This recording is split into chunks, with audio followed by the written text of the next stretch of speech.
करेंगे डिफरेंशिएशन के टॉपिक को लेकर के एनसीईआरटी की 5.3 एक्सरसाइज की क्वेश्चन नंबर 4 को लेकर के, और अपने डिफरेंशिएशन के सफर को क्लास 12 के साथ आगे बढ़ाते हैं। बिना टाइम वेस्ट करे चलते हैं, जल्दी से प्रॉब्लम को सॉल्व आउट करते हैं। यहाँ पे दिया है x y plus y square 10x plus y, simple differentiate बिल्कुल। अब देखिए ये दो फंक्शन है, देखिए x और y क्या है, दो फंक्शन, एक f1 है और एक f2। हमने आपको पहले बताया था प्रोडक्ट रूल, पहला फंक्शन बाहर है ना, यही रूल तो लगेगा, पहला फंक्शन बाहर, फिर क्या करेंगे ddx दूसरे फंक्शन का, प्लस दूसरा बाहर, फिर ddx किसका करेंगे, पहले फंक्शन का। बताया था कि नहीं, दूसरा फंक्शन यहाँ पे क्या है f2। तो इसी तरीके से इसमें ये दो रूल लगाते हैं, पहला फंक्शन यहाँ पे f1 है x है, और दूसरा फंक्शन यहाँ पे y है। तो पहला फंक्शन बाहर मतलब x को बाहर, ddx y का, प्लस y को बाहर, दूसरा फंक्शन बाहर ddx x का, ठीक, फिर ddx y स्क्वायर का, फिर ddx 10x का, फिर अंदर आया प्लस लगा ddx y का। ये चीज समझ में आई आप लोगों को। अब चलते हैं आगे, डिफरेंशिएट स्टार्ट करते हैं। x का तो करना नहीं क्योंकि ddx तो y का करना है, y का क्या होता है dy dx, प्लस y को बाहर x का करेंगे तो 1 आ जाएगा, और आपको पता है x के साथ dy dx थोड़ी ना लिखते, y का जब करेंगे तो ही dy dx करेंगे। करते हैं कि जैसे आप इक्वेशन समझिए, जब हम लोग यहाँ पे लेट करते थे उसमें, तो इसको y को लिखते थे कि नहीं dy dx, बस उसी तरीके से। प्लस इसका करेंगे x की पावर 2 जैसे वैसे y की power 2 y ddx dy dx, y की पावर 2 का क्या होता है dy, मतलब ये आ गया ऊपर पावर प्लस माइनस हो गई। 10 का करेंगे sec स्क्वायर, क्योंकि x है तो कुछ नहीं लिखेंगे, और y का करेंगे तो dy dx। अब देखिए आप अपना देखिए जरा इसको थोड़ा सा, ये dy dx है, ये dy dx और यहाँ पे dy dx, तो इस dy dx को भी हम उधर भेजते हैं, y वन जा y इक्वल्स टू, ये भी dy dx, इसको भी उधर भेज देते हैं। जितने dy dx है उतने सारे उधर एक एक करके चले जाएंगे, ठीक है। तो y प्लस बल्कि इक्वल sec स्क्वायर, लेकिन रुकिए हम बताएं, ऐसा करिए x वाले को इधर लेके आइए, x क्योंकि ये dy dx है, यहाँ पे dy dx है, और यहाँ पे ये अकेला है, sec के साथ नहीं। y को अगर हम अपने उस साइड माइनस के साइड भेजते हैं, तो पहले तो हमारे पास यहाँ पे एक बार dy dx आया, प्लस 2y dy dx हुआ, और ये इक्वल इस साइड माइनस होकर के dy dx हुआ, इतना हुआ। अब इधर देखिए sec स्क्वायर ऐसे लिखा, अब देखिए ये तो नहीं था dy dx, y था dy dx तो नहीं था ना, ये इस तरीके से है, माइनस में इस साइड से आ गया, और ये देखिए इस साइड आया।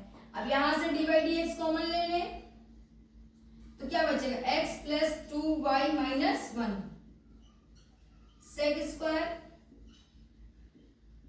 x minus y। अब ये क्या है, इसकी मल्टीप्लाई में ये किस में चला जाएगा, इसमें डिवाइड में चला जाएगा, तो sec square x minus y upon x plus 2y minus 1। समझ में आया कि नहीं आया भाई, dy ये जितने थे dy dx उनको एक पास ले आए, बाकी जो इनमें dy dx नहीं था उनको हमने नेक्स्ट साइड भेज दिया। इस तरीके से इसका डिफरेंशिएट आ गया। कोई क्लियर नोट करिए। चलते हैं नेक्स्ट क्वेश्चन की ओर। Question number 5, x square plus xy plus y square equals to 100। 100 का क्या है भाई, 100 तो कांस्टेंट है ना, आपको पता ही है, एक नंबर है। अगर हम इसका डिफरेंशिएट बोथ साइड करें, डिफरेंशिएट बोथ साइड, तो ddx x स्क्वायर। अब देखिए ये प्रोडक्ट लग गया, पहला फंक्शन दूसरा फंक्शन, जैसे कि अभी हम लोगों ने किया, तो इसको ब्रैकेट में कर लीजिए। तो पहला फंक्शन बाहर x बाहर ddx y का, प्लस y बाहर ddx x का। जिन्होंने ये जैसे नहीं समझ में आ रहा, तो मेरा इंट्रो वीडियो और कई वीडियो एक प्रोडक्ट का पढ़ा है, जिसमें आप जाकर के चीज देख सकते हैं किस तरीके से इसको करते हैं। वैसे हमने कहा दो फंक्शन है, पहला फंक्शन बाहर होगा, सेकंड फंक्शन का ddx करिए, सेकंड बाहर होगा तो बचगा, कोई मैटर नहीं करता, आप इसको फर्स्ट मानिए फंक्शन या इसको मानिए। D d x y square d d x 100 का। तो एक्स स्क्वायर का डी डी एक्स एस की पावर 2 2 एक्स 2 माइनस 1 है ना, प्लस एक्स वाई का डी डी एक्स करा होगा तो d y d x plus y x का डी डी एक्स करा है 1, ठीक है। y का डी डी एक्स कर रहे हैं 2 y की पावर माइनस 1 डी वाई, क्योंकि इसके साथ y टर्म के साथ डी वाई डी एक्स आपको लिखना ही लिखना है। और कांस्टेंट टर्म का डी डी एक्स क्या होता है, 0 होता है। 2 अब 2 में से 1 गया तो 1, ठीक। अब x dy dx plus y से मल्टीप्लाई करा, y बदला y प्लस 2y 2 में से 1 गया 1 power dy dx equals to 0। अब dy dx इसके पास है, dy dx इसके पास है, इन दोनों पास तो नहीं है ना, इनके पास है ना इनके पास, इनको उस साइड भेज दीजिए इक्वल के।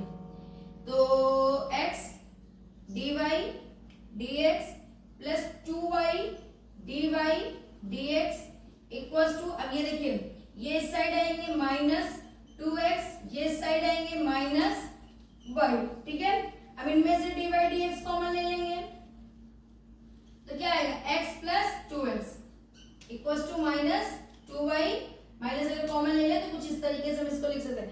अब इस टर्म को हम इसके नीचे ले आए, क्या कर दे, इसके नीचे ले आए, तो dy dx equals to minus 2x plus y, और ये नीचे आ जाएगा x प्लस 2y, ठीक है। ये समझ में देखिए कटेगा नहीं, क्योंकि ये देखिए 2x plus y x plus 2y है, और ये माइनस कहाँ से है, दोनों टर्म माइनस में थे तो मैंने माइनस कॉमन ले लिया, बाकी इसमें आगे सॉल्व करने की कोई जरूरत नहीं है, ठीक है। नोट कीजिए, ठीक है। तो इसी तरीके से देखिए क्वेश्चन थोड़े थोड़े मैं 1 बाय 1 क्वेश्चन इसलिए वीडियो अपलोड करती हूँ जिसमें आपको देखने में भी इजी हो जाए और इजीली समझ में भी आ जाए, ठीक है। तो आगे